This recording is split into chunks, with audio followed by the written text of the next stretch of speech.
Hello বন্ধুরা, তোমরা সবাই কেমন আছো? মামির রান্নাবাটি চ্যানেলে তোমাদের সবাইকে স্বাগত।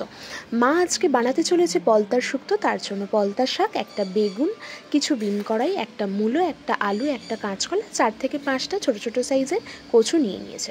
তারপর লম্বা লম্বা করে বিন কড়াইগুলোকে কেটে নিচ্ছে, আর ওই বেগুনগুলোকে লম্বা লম্বা করে কেটে নিয়ে মাঝখান থেকে একটা ফালি দিয়ে দিয়েছে।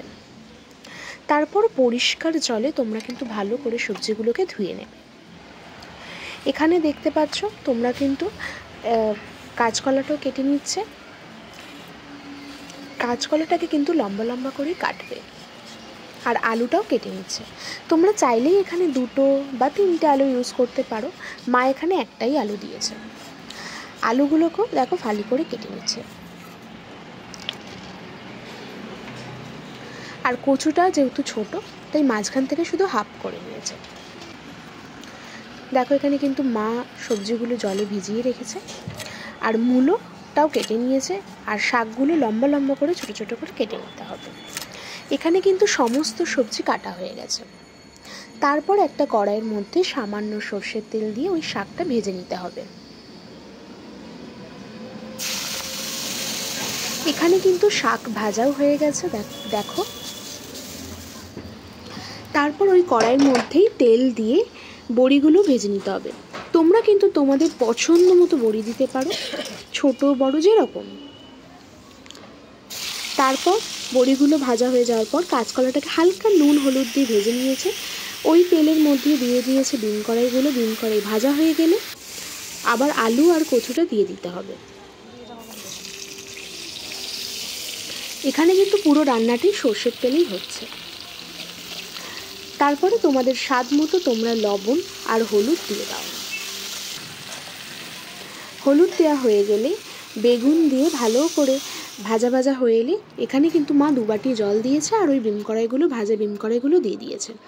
মশলার জন্য কি নিয়েছে? 1 ইঞ্চি আদা, সামান্য পোস্ত, সামান্য সর্ষে, আর ঝালের জন্য কাঁচা লঙ্কা। তোমরা যেরকম ঝাল খাও সেরকম দিয়ে দেবে। এখানে কিন্তু মশলা বাটাও হয়ে গেছে, আর ওই সেদ্ধ সবজিটার মধ্যে শাক আর বড়িটা দিয়ে দিয়েছে, দিয়ে নামিয়ে নিয়েছে। ওই কড়াইয়ের মধ্যে শুকনো খোলায় 5 ফোড়নটা নেড়ে এখানে কিন্তু মা চাকতিতে গুঁড়ো করে নেবে পরে। তারপরে আবার 5 ফোড়ন দিয়েছে, আর সর্ষের তেল আর 2টো তেজপাতা দিয়ে দিয়েছে ফোড়নের জন্য।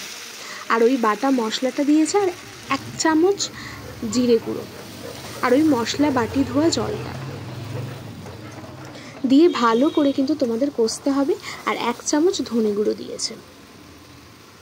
দেখো এখানে কিন্তু তোমরা দেখে বুঝতেই পারছো তেলটা ছেড়ে আসছে। 5 থেকে 7 মিনিট ধরে কিন্তু তোমাদের এই মশলাটা কষাতে হবে। তারপর ওই সবজি সেদ্ধ যে ঝোলটা রাখা ছিল সেটা ওর মধ্যে দিয়ে দিয়েছে।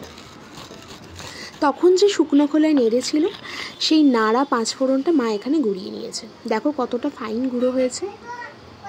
তারপরে স্বাদ মতো সামান্য চিনি দিয়েছে, আর একটা হাতার মধ্যে কিছু সর্ষের তেল দিয়ে আর হিং দিয়ে সেটাকে গরম করে তার মধ্যে দিয়ে দিয়েছে।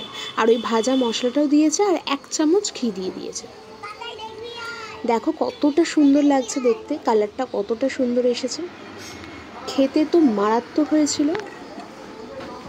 এখানে দেখো টাপুর টুপুরও খাবে বলে বায়না করছে। ওরা তো সবজি খাবে না, ঝাল ঝাল যেহেতু, তো শুধু একটুখানি মানে ঝোলটাই টেস্ট করেছে। দেখো ওরাও কিন্তু বলছে কতটা ভালো হয়েছে খেতে।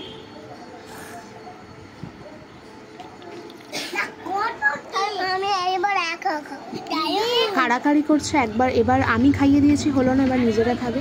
ভালো লাগলে like, comment, share and subscribe.